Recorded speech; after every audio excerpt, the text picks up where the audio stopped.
tournament, this is where Providence is going to have to make some way. R.J. Romeo has been pretty good all year, has struggled like many teams against Denver, against Stathakis, and he wins the first one to start the game. Great early 6 points on the year, the transfer from Yale. Now another opportunity here at the Faceoff X. Again, Romeo won the first one. Battling this time with T.D. Ierlan, and that's another storyline. He's 2 for 2. And a push from behind on Malik Sparrow, and an opportunity for Providence. 2 times now they left guys wide open. It was Ethan Walker with the tally, so that is his 32nd goal. Again, this is a surprise here in the early going. 3 for 3 for R.J. Romeo. Extra pressure. This is where Providence has got to be great. They got to win the 50-50s. They don't. And another flag flies. That's picked up by Providence and a man-up opportunity. So if I were to tell you to start this game, hey, Providence is going to win the first 3 face-offs, you'd be like, hey, that's not what you're expecting. But 4 turnovers, right? They haven't had the clean possessions. They haven't been able to clear every time, and now they find themselves in a hole. Yeah, and you win the 3 face-offs and you're still down 3-0. All-time leader in Denver history in career points. All-time leader Denver history in career assists. Penalty coming this time on Denver, so an opportunity. R.J. Romeo has done a phenomenal job there in the opening quarter at the face-off circle. Shilstrop got hurt in the game at North Carolina early in the season.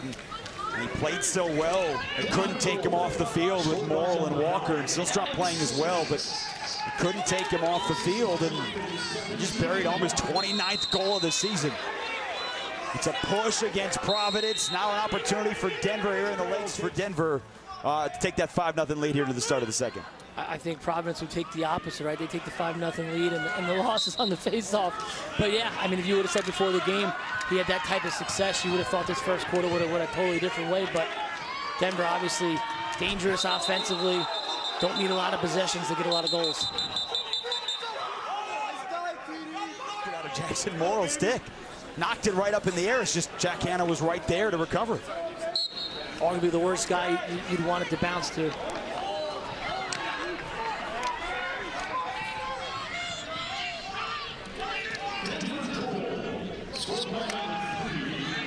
And nobody can scoop it up, and it's another opportunity there for Providence. And finally, it's a win for Denver, and it's batted up in the air.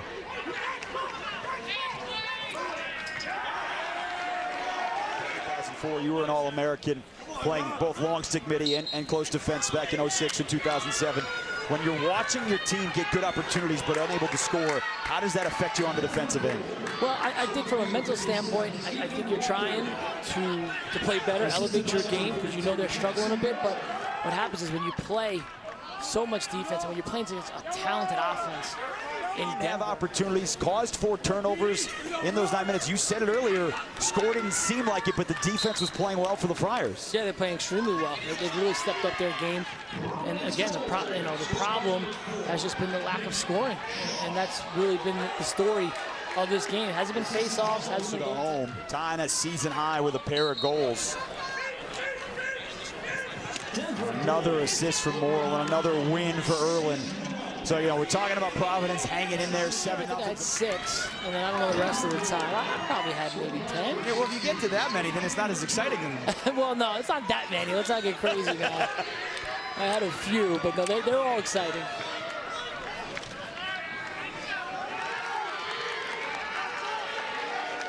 Brent Stover, unable to win the one-on-one situations, unable to dodge and get those opportunities, which is what exactly he did, and we didn't see that very much in the first half. I don't care how talented you are offensively, if nobody can beat anyone and draw 20 straight games for the junior from Ontario.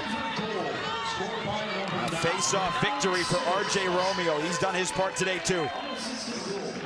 Another one of those 9-weight matchup here in our second game of the Big East semis.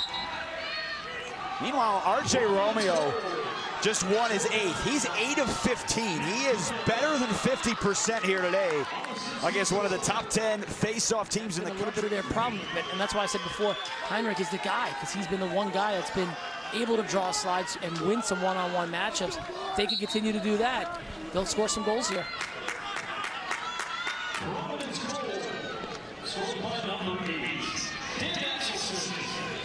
Sparrow pushes it forward. It's picked up by Providence again. Can they gain control? Well, you've been talking about Providence got it to 6, had a shot to get it within 5. Thompson made a save.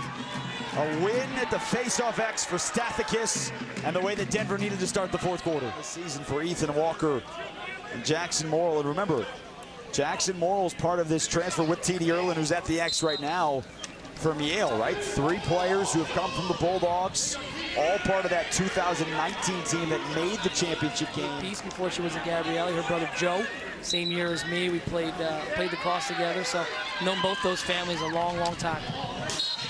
Ierlan off the clean win, gets one of those rare shots.